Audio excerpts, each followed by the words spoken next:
What's going on, guys? Crash Out MMA. Back with another video for the first time in a long time. I, I'll admit, it's been like probably 3 weeks since I posted last. Uh, I'm just not gonna address it. No, I'm kidding. All I gotta say, I'm back.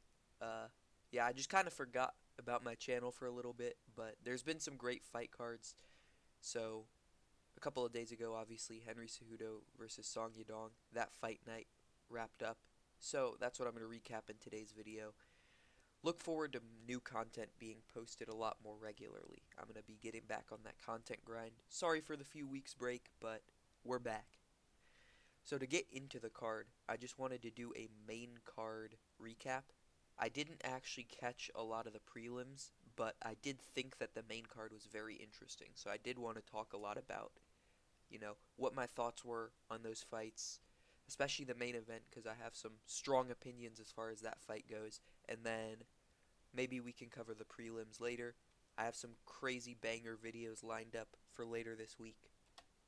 But yeah, let's just get into the recap. So I want to talk about the main event first. A lot of people usually save the main event for last, but in my opinion, this ruined the card, and I want to talk a lot about my thoughts on this fight. And, well, let me start off with I don't like Henry Cejudo at all.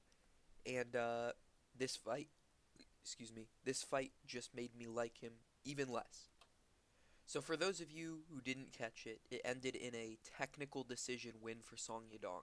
Basically, what happened is in the third round, at the end of the round, Song Yadong hit Henry with a double eye poke. Henry took the full 5 minutes that you get to recover from a foul. He used all 5 minutes, and then at the end said that he couldn't continue. He couldn't see, you know, and so the doctor ended up saying that he couldn't continue, and then the ref started the fourth round and ended it, and then they went to the scorecards for a technical decision. The fight was supposed to last 5 rounds because it was a main event, but it only ended up going 3 rounds. And I'm not going to deny that Henry did get eye poked, because clearly he did. If you watch the replay, Song did in fact double eye poke him.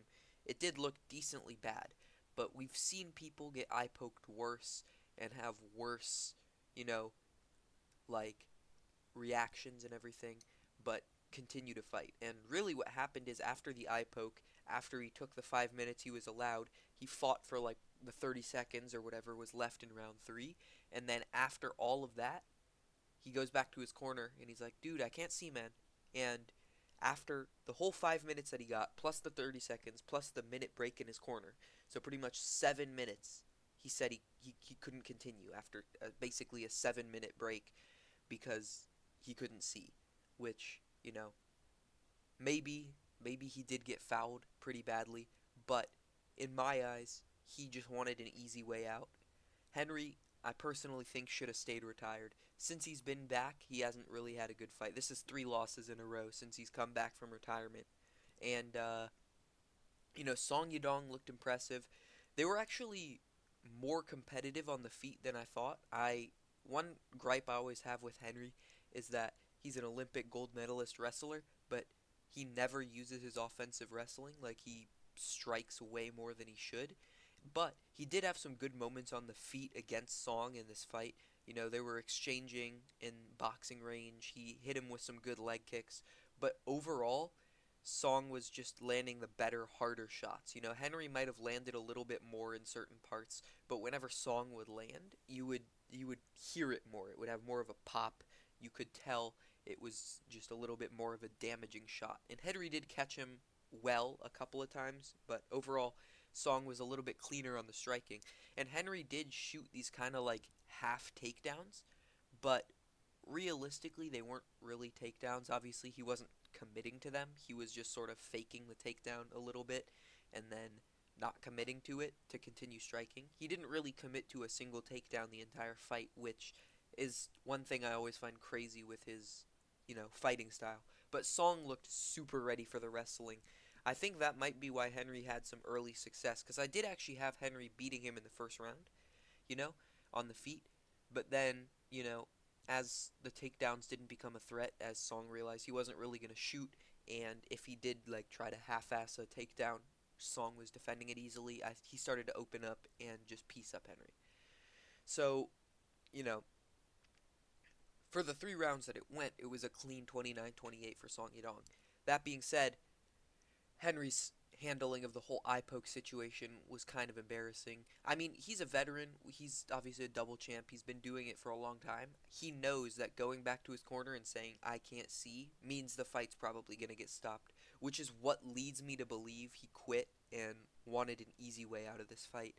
You know, at this point in his career, I don't think he's fighting to actually achieve greatness. And, you know, Song Yadong's definitely like a hungrier guy, up and comer, wants to bounce back from his loss to Piotr Jan. And I just think that Henry wanted an easy way out. He could tell that Song Yadong was starting to, gain momentum on him and was beating him on the feet. And I think Henry just quit on the stool in the corner. I don't think the eye poke was that bad. Granted, obviously he's the one that got poked. So really he's the only one that would know. But I just find it hard to believe that he wouldn't be able to see after 6 minutes of, break. But, it is what it is. Good performance from Song Yadong. Competitive fight, but Song did pretty clearly win rounds 2 and 3, and round 1 was very competitive. I gave it to Henry, but you could have given it to Song as well. So it was a very close fight. I just wish that it would have gone all 5 so we could have seen what would have happened, because they were scrapping in certain moments. And, yeah, I just thought it was a pretty embarrassing performance from Henry. Moving on to the co-main event. This was a fight that I really liked because I'm an Anthony Hernandez fan, but I'm also a little bit of a Brendan Allen fan, so it did annoy me a little bit. This was a very good fight, though. I think it could have been fight of the night even, but there was probably a little bit too much like wrestling and grappling involved for that. Anthony Hernandez won by a pretty clear decision. I think I would have probably given Brendan Allen the first round pretty clearly, and then I think it was all Anthony Hernandez for the last 2 rounds. You know, the thing that frustrates me with Brendan Allen is he always has ways to win and then chooses not to use them. He was pretty easily beating Anthony Hernandez on the feet. He was landing some good shots. He actually hit him with a strong head kick in the first round that rocked Hernandez, but he caught it and then took him down. And that led to some control throughout the fight. But the problem is, even when Brendan Allen had the chance to stop grappling and just to go back to striking, he would initiate grappling. Or he just wouldn't break away from the clinch, or he would try to take him down. So it really comes down to the fact that Brendan Allen looked much sharper on the feet. He was hurting him with leg kicks. He was more accurate. Like I said, he had that powerful head kick in mid-round 1, early round 1. But he just didn't strike enough. I think if he had tried to keep it on the feet more and strike a little bit more, he actually could have won a decision here, because he definitely looked like the sharper, more accurate, more powerful guy on the feet. He had Anthony Hernandez in a little bit of trouble at times on the feet. He rocked him around with leg kicks, but he just didn't do it enough. And Anthony Hernandez showed to just be a better grappler overall. He was out wrestling him. I think he has better cardio too. Brendan Allen looked a little bit gassed. And round 1, Brendan Allen looked not only good on the feet, but he was able to reverse Anthony Hernandez, get a submission attempt, and then, ground and pound for a little bit. But then after that, he gassed a little bit almost and was just getting out-wrestled for the rest of the fight. Just lost due to control time. It wasn't the most exciting fight on the card or anything, but I did enjoy this fight a lot. And one thing that this did for me is I was always thinking of Anthony Hernandez as a guy who would be, bright top 5 future potential. In my eyes, this fight almost fraud checks him in a way, just because his striking got exposed again. In his last 3 matchups, each time he has had issues with his striking. He was hurt badly early against Michel Pereira. Obviously, he was able to, out-cardio him. But in this fight, Brendan Allen was just piecing him up. So I think when he goes against a really elite striker who isn't going to have to deal with the wrestling as harshly, like who's going to have good takedown defense, someone like Sean Strickland, someone like Adesanya, I think those guys are going to be able to beat Anthony Hernandez just because they also have good cardio. There comes a point when cardio being your only weapon stops working. And I think Anthony Hernandez coming into this top 7, top 5 kind of conversation is going to start running into that. One fight I would love to see is Anthony Hernandez versus Caio Borralho, but I actually have Caio winning that. Like I said, Anthony Hernandez, definitely very impressive win against Brendan Allen. I just didn't like how he looked on the feet when he was eating leg kicks. I just thought he looked a little bit slow. As a wrestler, he's very good. Great cardio, great grappling. But I just think that this is sort of almost the peak. He could prove me wrong, but that's just my thoughts on the fight. Moving on to Rob Font versus Gene Matsumoto. This fight was pretty controversial. I see a lot of people calling it a robbery. I see a lot of people saying that Rob Font should not have won the fight. I'm happy to see him get a win. I've always been a Rob Font fan, but I kind of agree that it was a little bit of a robbery. I think that Rob Font had an argument for winning. This fight was close enough that I'm not even mad at the split decision win for Rob Font. When a fight is close enough, I'm just, whoever wins, wins. It might be a little bit frustrating. This time it's the guy that I wanted to win, so, bias comes in and I'm not too mad. But overall, I think that Rob Font just looked better striking. He had the submission attempt in the second round, I believe it was, and he did get, out grappled and controlled a little bit more by Gene Matsumoto, but I think Rob Font had the better argument for winning round 1, and round 2 and 3 were very competitive in my mind, but I think you could have given either to either one. So it really comes down to how you like to score rounds. I personally thought that Rob Font won immediately after watching, and then I rewatched the fight, and I thought Gene Matsumoto might have won. But, it really just comes down to whoever's watching. But yeah, I'm glad to see Rob Font pick up a win. Impressive performance, close competitive fight. It was fun to watch, and I'm excited to see where he goes next. Another impressive prospect, Gene Silva. People were hyping this guy up a lot, including myself, as like a future champion, some people are saying, which might be a little bit of a push, but his Drew Dober win was incredibly impressive. His UFC run so far pretty much has just been very impressive, and this fight showed it, getting a round 1 knockout over Melsik Bagdasaryan.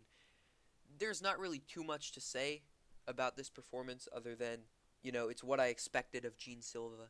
I'm very high on this guy. I think he's very good, and he delivered with a first-round finish. Overall, I want him to face maybe some more elite competition next. I want to see them push this guy a little bit faster, potentially, so I can see some better fights, tougher matchups, and really see this guy tested, see if he can improve. But Melsik Bagdasaryan isn't, completely garbage or anything, so it was a pretty impressive win. Glad to see Gene Silva getting another win, but as a prospect, even though I'm really hyped about this guy, I want to see him against some guys that are in sort of the top 25 type of thing at featherweight. Maybe match him up against like an Adrian Yanez next or something, just to really test him before trying to give him a ranking spot. I think, though, the future is definitely bright for Gene Silva. Final fight on the main card to talk about, Alonzo Menifield versus Julius Walker. I enjoyed watching this fight a lot. I think it deserved fight of the night, probably. It was very entertaining. It was a very back and forth fight between the two. And the split decision, I actually did think Alonzo Menifield deserved to get the nod. One thing I will say, Julius Walker 100% fumbled to finish first round. The problem is, when you have a guy who's more focused on that wrestling sort of game plan, they might not capitalize fully on a lot of the opportunities they have on the feet. And I think he potentially had an opportunity to finish Alonzo Menifield on the feet when he had him rocked round 1. But, he fumbled that a little bit. He was very much focused on trying to get takedowns this fight, and he didn't really get any significantly. He got the one, but the majority of them he got stuffed. And ultimately, it was a very fun fight to watch as they were both just sort of like cracking each other on the feet, having, throwing combinations at each other, uh, missing a decent amount, but having a very competitive back and forth on the feet. It's always fun to watch those fights, even if they're not like the most high level like kickboxing masterpieces. Just watching people go out there and slug and throw big shots at each other. So I enjoyed watching this fight. Good win from Alonzo Menafield.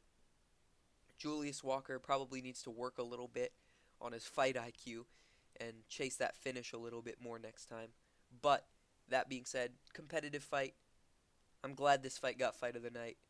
Good to see Alonzo Menafield back in the win column. That being said, I don't think he's going to fight up next just because I didn't see enough in this performance of him to justify him fighting back up in the rankings, considering that his last loss was, well, let's just say quick against Carlos Ulberg. So, I do want to say, though, very fun fight, fun to watch, competitive. Julius Walker, I don't necessarily know where he goes from here, but Alonzo Menafield, good job.